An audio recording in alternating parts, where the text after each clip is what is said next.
Kważi 89% tal-poplu Malti jgħid illi huwa Kattoliku. Madankollu huma biss ftit iktar minn 50% ta' dawn li jmorru qudies nhar ta' Ħadd. Figura li għalkemm tidher baxxa xorta tibqa' iktar minn dik reġistrata f'pajjiżi Kattoliċi bħal Spanja, l-Irlanda u l-Italja.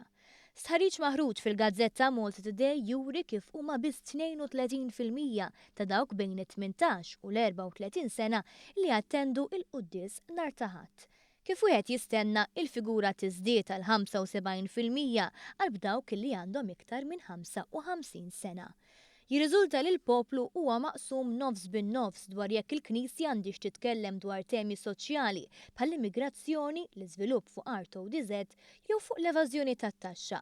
B'dan tal-aħħar ikun l-iktar suġġett li n-nies iħossu li l-Knisja m'għandix tidħol fih. Il-poplu huwa maqsum ukoll fil-fehma dwar l-attitudni ta' tmexxija tal-Arċisqof Charles Scicluna. b'47% tal-poplu biss iħoss li t-tmexxija tiegħu hija tajba.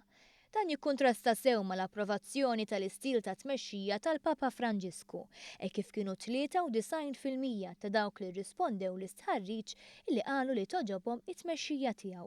Bl-akbar approvazzjoni tiġi minn dawk ta' bejn it-18 u l-34 sena.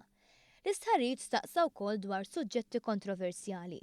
Il-maġġoranza assoluta tal-pubbliku, iktar minn 77% qalu li ma jaqblux mal-pożizzjoni tal-Knisja dwar il-kontraċettivi.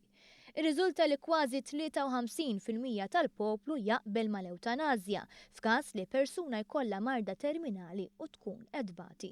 Iżda kważi 59% tal-Maltin ma qablux li l-abort f'każ fejn mara tispiċċa tqila wara li tkun stuprata għandu jkun legali. Għaldaqstant joħroġ biċ-ċar li għalkemm il-persuni li sejħu lilhom infushom Kattoliċi f'pajjiżna għadhom bil-bosta, ħafna ma jaqblux mal-femiet jew mal-ħidma tal-Knisja f'Malta. U għal kważi nofs il-popolazzjoni din ma jidirx li problema, kif huma biss 54% tal-popolazzjoni illi jemmnu fl-infern.